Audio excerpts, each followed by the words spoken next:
Ngày xưa tôi có quen một người em gái nhỏ, tuổi đang 16 mái tóc trắng ngang vai, tình như nụ hoa nở trong lòng đời ngọt ngào. Rồi yêu thương ai đem ghép cho đôi tim non, đến xuân qua cho nhau thấy nào nào. Ai thương yêu ai, đó chỉ là tình của mỗi con người. Một hôm sếp bút nghiêng đang trình tôi giá từ, tiễn đưa buồn hơn đêm bữa lắng tâm tư. Người đi người thương nhớ nhau từng ngày từng giờ. Thời gian trôi qua mau, giữ tin yêu cho nhau đến mai sau, nhưng ai biết ra sao. Riêng tôi đêm nay nhớ thương một người lạnh buốt đêm dài. Nhưng cớ sao em buồn, tình ta ước hẹn nhiều rồi. Ngày mai ấm lại cuộc đời, kể chuyện xa vẫn thấy thương nhau nhiều hơn. Khi núi sông miệt mờ, người trai nhúm nhiều tuổi đời.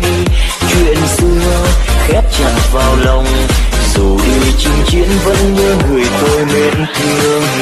Tình yêu theo tháng năm xa mờ trong mắt buồn, nếu ta còn nhớ đến đêm thoáng trong mơ.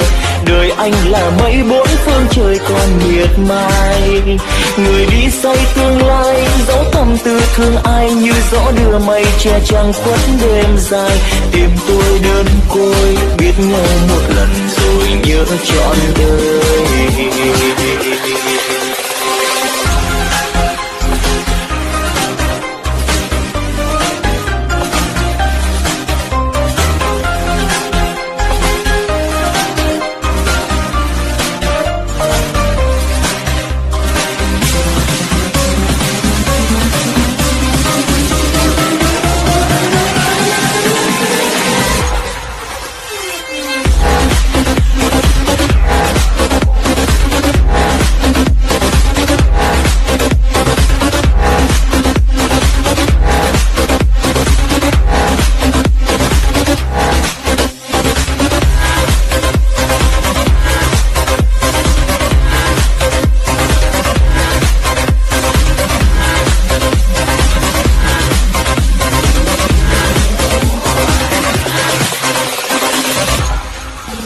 Ngày xưa tôi có quen một người em gái nhỏ, tuổi đang 16 mái tóc trắng ngang vai, tình như nụ hoa nở trong lòng đời ngọt ngào. Rồi yêu thương ai đem ghép cho đôi tim non, đến xuân qua cho nhau thấy nào nào. Ai thương yêu ai, đó chỉ là tình của mỗi con người. Một hôm sếp bút nghiêng đang trình tôi giá từ, tiết đưa buồn hơn đêm bữa lắng tâm tư. Người đi người thương nhớ nhau từng ngày từng giờ. Thời gian trôi qua mau, giữ tin yêu cho nhau đến mai sau, nhưng ai biết ra sao. Riêng tôi đêm nay nhớ thương một người lạnh buốt đêm dài. Nhưng cớ sao em buồn, tình ta ước hẹn nhiều rồi. Ngày mai ấm lại cuộc đời, kể chuyện xa vẫn thấy thương nhau nhiều hơn. Khi núi sông miệt mờ, người trai nhúm nhiều tuổi đời.